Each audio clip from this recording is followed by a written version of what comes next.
Hey everyone, myself Khushi Kadyan and welcome to my channel. आज हम class 11th biology का first chapter the living world पढ़ने वाले हैं। जो नोट्स मैं आपके साथ शेयर कर रही हूँ ये रैपिड रिवीजन के लिए हैं। ये डिटेल्ड नोट्स नहीं हैं बल्कि short and quick revision notes हैं जिससे एग्जाम से पहले रिवीजन बहुत ईजिली हो सके। मैंने ये नोट्स इंग्लिश व्हाट्सअप स्टाइल में लिखे हैं ताकि पढ़ते ही हर कॉन्सेप्ट ईजिली समझ आ जाए। So please don't mind the language. और क्योंकि ये मेरी फर्स्ट यूट्यूब वीडियो है, हो सकता है मुझसे कुछ मिस्टेक्स हो जाएं। अगर आपको मेरी एक्सप्लेनेशन, प्रेजेंटेशन या नोट्स में कोई भी कमी लगे तो प्लीज़ वीडियो पूरी देखने के बाद अपने जेन्युइन सजेशंस कमेंट में ज़रूर शेयर करिएगा। अगर आपको मेरी मेहनत पसंद आए तो प्लीज़ मुझे सपोर्ट करिएगा। आपका सपोर्ट ही मुझे और अच्छा कंटेंट बनाने के लिए मोटिवेट करेगा। So without wasting any more time let's start the today's chapter the living world. Let's begin. Living world. The living world में सबसे पहले हम पढ़ते हैं कि लिविंग ऑर्गेनिजम्स क्या होते हैं, इनके बारे में हम जानते हैं। हम जो आसपास प्लांट्स, एनिमल्स, बैक्टीरिया, फंगी सब देखते हैं, ये सब लिविंग ऑर्गेनिजम्स हैं।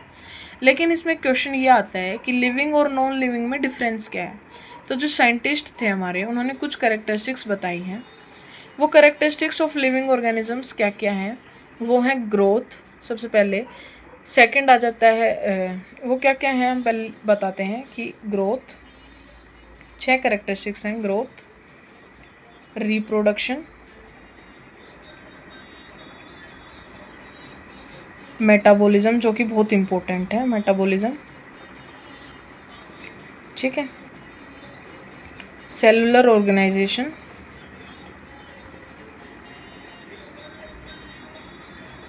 सेलुलर ऑर्गेनाइजेशन एंड 6 आता है कॉन्शियसनेस।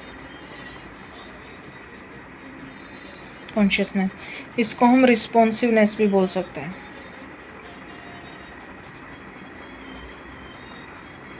इसको हम रिस्पॉन्सिवनेस भी बोल सकते हैं। ये 6 जो हैं वो कैरेक्टरिस्टिक्स होते हैं, जिसमें से ग्रोथ और रिप्रोडक्शन डिफाइनिंग फीचर्स नहीं है, मेटाबॉलिज्म डिफाइनिंग फीचर है, ठीक है। तो उसके बाद आ जाता है, सबसे पहले हम पढ़ेंगे ग्रोथ के बारे में। ग्रोथ के अंदर साइज एंड मास में इंक्रीज होता है, ठीक है। प्लांट्स लाइफ भर ग्रो करते हैं मेरिस्टेमेटिक टिश्यूज की वजह से। इसका एग्जांपल है नीम, ठीक है। एनिमल्स, एक एज के बाद ग्रोथ रुक जाती है एनिमल्स के अंदर। एग्जांपल है ह्यूमन में अडल्टहुड के बाद ज़्यादा हाइट नहीं बढ़ती, ठीक है। इसमें इंपॉर्टेंट ये आता है कि जो ग्रोथ है वो लिविंग ऑर्गेनिजम्स की कैरेक्टरिस्टिक है, लेकिन लिविंग की डिफाइनिंग प्रॉपर्टी नहीं है। क्यों नहीं है?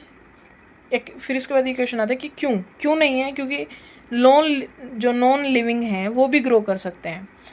एग्जाम्पल जैसे माउंटेन, क्रिस्टल, ठीक है। नॉन लिविंग जो है इनकी ग्रोथ बाहर से मटेरियल ऐड होने से होती है, और लिविंग ऑर्गेनिज्म की ग्रोथ जो है वो उनके अंदर से होती है। तो इस यहाँ से एक एमसीक्यू बनता है, क्या बनता है कि growth alone is not a defining property of life. Growth defining property of life नहीं है। तो अब हम पढ़ते हैं सेकंड कैरेक्टरिस्टिक को, जो कि है रिप्रोडक्शन। रिप्रोडक्शन क्या है? ये अपने जैसे ऑफ स्प्रिंग्स को प्रोड्यूस करना होता है। ये 2 तरह का होता है एसेक्सुअल रिप्रोडक्शन और सेक्सुअल रिप्रोडक्शन। एसेक्सुअल रिप्रोडक्शन एक पेरेंट से होता है। इसका एग्जांपल है जैसे अमीबा में बाइनरी फ्यूजन होती है, हाइड्रा में बडिंग होती है, ईस्ट में बडिंग होती है। सेक्सुअल रिप्रोडक्शन में 2 पेरेंट्स इन्वॉल्व होते हैं। एग्जांपल है ह्यूमन, डॉग्स, कैट्स। इसके अंदर एक एनसीईआरटी एक्सेप्शन आती है कि सब लिविंग ऑर्गेनिजम्स रिप्रोड्यूस नहीं करते, ठीक है। एग्जांपल है जैसे mule, sterile worker bee, infertile humans. ये जो है ये रिप्रोड्यूस नहीं करते, इसलिए रिप्रोडक्शन भी डिफाइनिंग प्रॉपर्टी नहीं है लिविंग ऑर्गेनिजम्स की। यहाँ से एक एमसीक्यू बनता है कि जो रिप्रोडक्शन जो है is not an all inclusive characteristics of life, okay. फिर आता है मेटाबॉलिज्म। ये मोस्ट इम्पोर्टेंट कैरेक्टरिस्टिक है लिविंग ऑर्गेनिज्म की, और ये डिफाइनिंग प्रॉपर्टी भी है।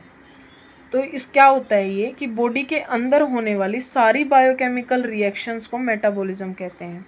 ये 2 तरह की होती है, एनाबॉलिज्म एंड कैटाबॉलिज्म। एनाबॉलिज्म में क्या आता है? सिंपल सब्सटेंस से कॉम्प्लेक्स सब्सटेंस बनते हैं, और कैटाबॉलिज्म में कॉम्प्लेक्स सब्सटेंस से सिंपल सब्सटेंस बनना। एनाबॉलिज्म के एग्जांपल है फोटोसिंथेसिस, और प्रोटीन सिंथेसिस। इसके एग्जाम्पल हैं कैटाबॉलिज्म के रेस्पिरेशन एंड डाइजेशन। इसके अंदर एनसीईआरटी लाइन आती है जहाँ से एमसीक्यू भी आता है कि metabolism is the defining feature of all living organisms. अब आते हैं फोर्थ कैरेक्टरिस्टिक पे, जो कि है सेलुलर ऑर्गेनाइजेशन। सेलुलर ऑर्गेनाइजेशन के अंदर सब लिविंग ऑर्गेनिज्म सेल से बने होते हैं, ठीक है, और जो सेल्स हैं वो स्ट्रक्चरल और फंक्शनल यूनिट है लाइफ की। इसका एग्जांपल है अमीबा। अमीबा में सिंगल सेल होता है, ह्यूमन में ट्रिलियंस ऑफ सेल्स होते हैं, एंड नॉन लिविंग ऑब्जेक्ट्स जो होते हैं वो सेल से नहीं बने होते, ठीक है। अब हम पढ़ेंगे लास्ट कैरेक्टरिस्टिक जो कि है कॉन्शियसनेस। जैसे मैंने पहले बताया था कि इसको हम रिस्पॉन्सिवनेस भी कहते हैं, क्योंकि एनवायरनमेंट के चेंजेस को फील करके रिस्पॉन्स देना ही कॉन्शियसनेस है। एग्जाम्पल है जैसे टच मी नॉट प्लांट्स जो होते हैं वो लीफ फोल्ड कर लेते हैं। ह्यूमन जो है जैसे जब गर्म चीज़ को टच करते हैं तो एकदम से हाथ हटा लेते हैं, वो भी कॉन्शियसनेस कैरेक्टरिस्टिक के अंदर आता है।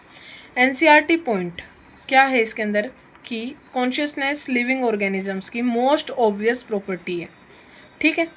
फिर यहाँ पे जो है कैरेक्टरिस्टिक्स एंड हो जाती हैं। अब हम आते हैं बायोडाइवर्सिटी पे। बायोडाइवर्सिटी पे अर्थ क्या है, बायोडाइवर्सिटी की अर्थ पे लिविंग ऑर्गेनिजम्स की वैरायटी को बायोडाइवर्सिटी कहते हैं, ठीक है। फैक्ट्स ये हैं कि साइंटिस्ट ने लगभग 1.7 से लेके 1.8 मिलियन स्पीशीज आइडेंटिफाई करी हैं। ये एमसीक्यू में पूछा जाता है कि साइंटिस्ट ने लगभग कितनी स्पीशीज आइडेंटिफाई करी हैं, तो 1.7 से 1.8 मिलियन, ठीक है। लेकिन एक्चुअल नंबर जो हैं वो इससे बहुत ज़्यादा हो सकते हैं, ओके। अब हम आते हैं फोर्थ टॉपिक जो कि है नीड फॉर क्लासिफिकेशन। क्लासिफिकेशन की ज़रूरत क्यों पड़ती है, क्योंकि अगर लाखों ऑर्गेनिजम्स को बिना सिस्टम के पढ़ना पड़े तो इम्पॉसिबल हो जाएगा। इसलिए ऑर्गेनिजम्स को ग्रुप्स में डिवाइड किया गया है। तो इस प्रोसेस को क्लासिफिकेशन कहलाती है, मतलब बोलते हैं। फिर आ जाता है टेक्सोनोमी। टेक्सोनोमी क्या है, ये साइंस है आइडेंटिफिकेशन की, नोमेनक्लेचर की और क्लासिफिकेशन की। टेक्सोनोमी के क्या क्या स्टेप्स हैं? टेक्सोनोमी के स्टेप्स हैं, सबसे पहले आता है कैरेक्टराइजेशंस, आइडेंटिफिकेशंस, क्लासिफिकेशन और नोमेनक्लेचर। टेक्सोनोमी के फादर कौन थे? फादर ऑफ टेक्सोनोमी थे कैरलस लिनेयस, ठीक है। सिस्टमैटिक्स के बाद हम पढ़ते हैं सिस्टमैटिक्स। सिस्टमैटिक्स जो हैं इनके सिस्टमैटिक के भी फादर जो थे वो कैरलस लिनेयस थे। इसमें क्या होता है, जो सिस्टमैटिक्स है वो टेक्सोनोमी से बॉर्डर कॉन्सेप्ट है, ठीक है। ये क्या बताता है सिस्टमैटिक्स कि ऑर्गेनिजम्स के क्लासिफिकेशंस को बताता है, इवोल्यूशनरी रिलेशनशिप्स को बताता है, जेनेटिक रिलेशनशिप्स को बताता है। इन दोनों में डिफरेंस क्या आ जाता है कि जो टेक्सोनोमी है वो नेमिंग और क्लासिफिकेशन है, और सिस्टमैटिक्स में नेमिंग प्लस क्लासिफिकेशन और इवोल्यूशन है, ये वो बताता है, ठीक है। नेक्स्ट टॉपिक नोमेनक्लेचर पे। इसमें नोमेनक्लेचर क्या होता है कि ऑर्गेनिजम्स को साइंटिफिक नेम देने के प्रोसेस को नोमेनक्लेचर बोलते हैं। हर एरिया में अलग अलग कॉमन नेम्स होते हैं, जैसे कि आम, मैंगो, मेमिडी, ठीक है। ये अलग अलग नाम है ना हर एरिया के हिसाब से, ठीक है। तो कन्फ्यूज़न अवॉइड करने के लिए साइंटिफिक नेम्स यूज़ किए जाते हैं, ठीक है। इसका है मैंगो का मैग्नीफेरा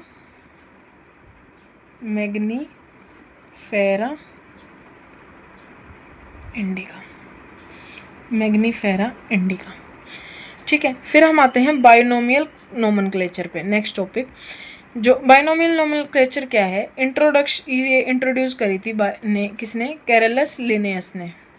साइंटिफिक नेम्स के दो पार्ट्स होते हैं, पहला पार्ट होता है जीनस, दूसरा पार्ट होता है स्पीशीज। जैसे फॉर एग्जांपल होमो सैपियंस जो कि ह्यूमन का साइंटिफिक नेम है। होमो सैपियंस में होमो जो है वो जीनस होता है, सैपियंस जो होते हैं स्पीशीज होते हैं। अब बाइनोमियल नोमेनक्लेचर लिखने के कुछ रूल्स होते हैं। क्या रूल्स होते हैं कि पहला रूल है कि साइंटिफिक नेम में 2 वर्ड्स होते हैं, ठीक है। जीनस का फर्स्ट लेटर कैपिटल होता है, जैसे कि ये है होमो सैपियंस, इसमें हम लिखते हैं, मान लो होमो सैपियंस, इसमें जो H होगा ना, ये जीनस है तो इसका जो H होगा वो कैपिटल लेटर में होगा, ठीक है। और स्पीशीज़ का जो होगा वो स्मॉल लेटर में होगा, स्पीशीज़ का स्मॉल लेटर में होगा। और प्रिंट, जब हम इनको प्रिंट करेंगे तो वो इटैलिक्स में प्रिंट करा जाएगा, ठीक है। और हैंड रिटन फॉर्म में जब हम लिखेंगे तो उनको अलग अलग अंडरलाइन करना है। होमो को अलग, जैसे होमो सैपियंस है, होमो को अलग, सैपियंस को अलग। जैसे मैग्नीफेरा इंडिका था, इसमें मैग्नीफेरा को अलग अंडरलाइन करना है, इंडिका को अलग, ठीक है। फिर उसके बाद आता है हमारा 9th अगला टॉपिक, टेक्सोन। टेक्सोन क्या है? ये क्लासिफिकेशन की किसी भी कैटेगरी को टेक्सोन कहते हैं, ठीक है। एग्जांपल है जैसे मैमेलिया, कोर्डेटा, होमो, ये सब टेक्सोन है। फर्दर क्लासिफिकेशंस में, तो क्लासिफिकेशंस में सबसे पहले आ जाता है स्पीशीज़। स्पीशीज़ जो ये मोस्ट इंपॉर्टेंट होता है और ये बेसिक यूनिट है क्लासिफिकेशन की, ठीक है। इसकी डेफिनेशन क्या है स्पीशीज़ की?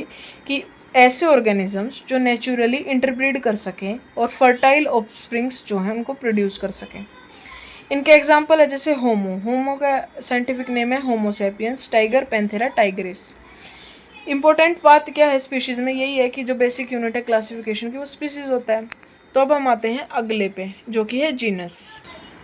अब हम पढ़ते हैं जीनस। जीनस जो है क्लोजली रिलेटेड स्पीशीज़ का ग्रुप होता है। एग्जाम्पल जैसे पैंथेरा में पैंथेरा लियो, जो लायन, जिसमें लायन होते हैं। पैंथेरा टाइगरिस, टाइगर के, ठीक है। ये दोनों सेम जीनस है, जीनस में है, पैंथेरा में, ठीक है। फिर आता है फैमिली पे। फैमिली रिलेटेड जेनेरा मिलकर फैमिली बनते हैं, ओके। जीनस जैसे पैंथेरा, फेलिस, तो फैमिली होगी फेलिडे। अब आते हैं ऑर्डर। ऑर्डर रिलेटेड फैमिलीज मिलकर ऑर्डर बनाते हैं, जैसे फेलिडे, कैनिडे, तो इनका ऑर्डर हो गया कार्निवोरा।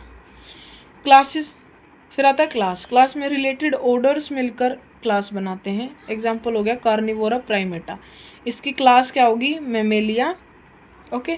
फिर आते हैं फाइलम। फाइलम में क्या आता है? रिलेटेड क्लासेस मिलकर फाइलम बनाते हैं। तो इसका एग्जाम्पल है मैमेलिया, एव्स और रेप्टाइला, इनका फाइलम क्या होगा? कोडेट्स। फिर आता है किंगडम, लास्ट। किंगडम सबसे हाईएस्ट कैटेगरी है और इसका एग्जाम्पल है एनिमेलिया। फिर ये है टेक्सोनोमिक हायरार्की। टेक्सोनोमिक हायरार्की में सबसे छोटी यूनिट स्पीशीज, फिर जीनस, फिर family, order, class, phylum, kingdom. Kingdom सबसे हाईएस्ट होती है, स्पीशीज सबसे स्मॉलेस्ट होती है, ठीक है। फिर आते हैं ह्यूमन क्लासिफिकेशन पे। ह्यूमन क्लासिफिकेशन में किंगडम है ह्यूमन का एनिमेलिया, फाइलम है कोर्डेटा, क्लास है मैमेलिया, ऑर्डर है प्राइमेटा, फैमिली है होमिडे, जीनस है होमो, स्पीशीज है सैपियंस, साइंटिफिक नेम क्या बनेगा? Homo sapiens, okay. तो that's all for today's lecture. Thank you so much for watching this video till the end. ये रैपिड रिवीजन शॉर्ट नोट्स थे। अगर आपको मेरा पढ़ाने का तरीका और ये नोट्स पसंद आए और आप डिटेल्ड नोट्स भी चाहते हो तो कमेंट्स में ज़रूर बताना, मैं उन्हें भी अपलोड करूँगी। और क्योंकि ये मेरी फर्स्ट वीडियो है, हो सकता है मुझसे कुछ मिस्टेक्स हो जाएँ। अगर आपको मेरे नोट्स, एक्सप्लेनेशन या प्रेजेंटेशन को लेकर कोई भी सजेशन हो तो प्लीज़ कमेंट्स में ऑनेस्टली जेन्युइन सजेशन शेयर करना। आपके सजेशन से मुझे और इम्प्रूव करने में हेल्प मिलेगी। अगर वीडियो हेल्पफुल लगी हो तो please like, share and subscribe करना मत भूलना और बेल आइकन भी प्रेस कर लेना ताकि मेरी नेक्स्ट वीडियो की नोटिफिकेशन आपको सबसे पहले मिले। Thank you once again for your love and support. See you in the next video. Till then keep learning and keep smiling. Bye bye, take care.